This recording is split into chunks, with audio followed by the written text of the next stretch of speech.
नमो विष्णुपदाय कृष्णपृष्ठाय भूतले श्रीमते भक्तिवेदांत स्वामिनिति नामिने। नमस्ते सारस्वती देवे गौरवाणी प्रचारिणे निर्विशेष शून्यवादी पाश्चात्य देश तारिणे।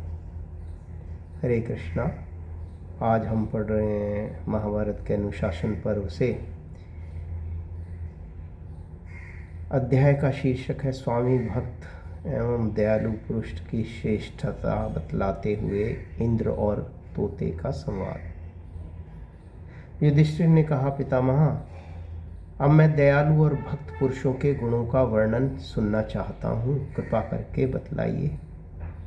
भीष्म जी ने कहा, युधिष्ठिर, इस विषय में तोते के साथ इंद्र का जो संवाद हुआ वह प्राचीन इतिहास बतला रहा हूँ, सुनो। काशीराज के राज्य की बात है। एक शिकारी विष में बुझाया हुआ बाण लेकर गांव से निकला और इधर उधर मृगों को ढूंढने लगा। एक घने जंगल में प्रवेश करने पर उसने मृगों को निशाना लगाकर बाण चलाया, किंतु निशाना चूक गया और वह बाण जाकर एक महान वृक्ष में धंस गया।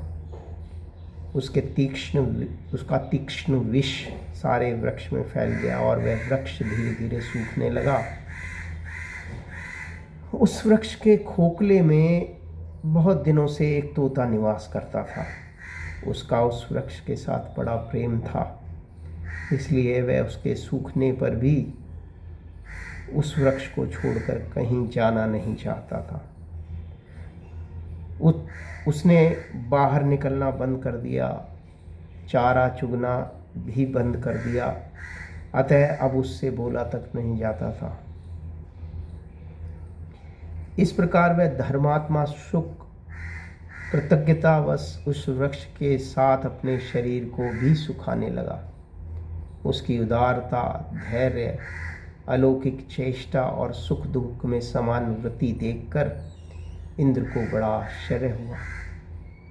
फिर उसने यह सोचकर मन को समझाया कि आश्चर्य की कोई बात नहीं, क्योंकि सब जगह सब प्राणियों में सब तरह की बातें दिखाई देखने में आती हैं। तदनंतर इंद्र पृथ्वी पर उतरे और ब्राह्मण का रूप धारण करके उस पक्षी से बोले, हे पक्षियों में श्रेष्ठ सुख, मैं एक बात पूछना चाहता हूँ, तुम इस वृक्ष को छोड़ क्यों नहीं देते? इंद्र के इस प्रकार पूछने पर तोते ने मस्तक झुकाकर प्रणाम किया और कहा, देवराज, आपका स्वागत है। मैंने अपने तपोबल से आपको पहचान लिया।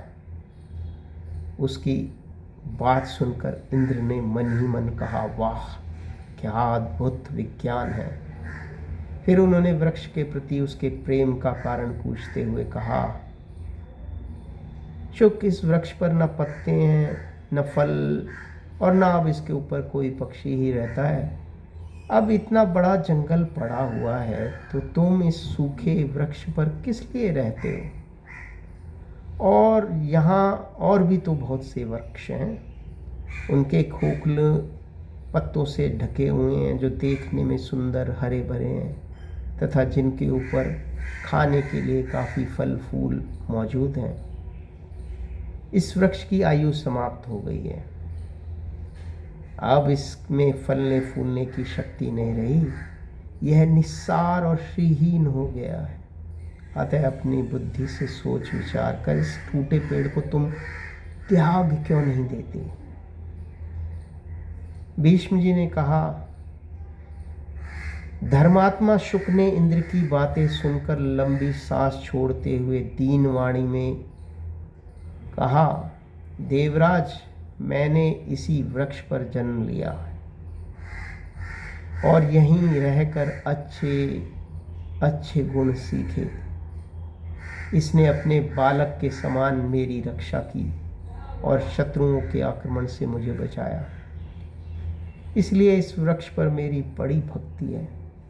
मैं इसे छोड़कर और कहीं जाना नहीं चाहता। मैं दया और कृतज्ञता रूपी धर्म का पालन कर रहा हूँ। ऐसी दशा में आप कृपा करके यह व्यर्थ सलाह मुझे न दें। साधु पुरुषों के लिए दूसरों पर दया करना ही सबसे बड़ा धर्म बतलाया गया है।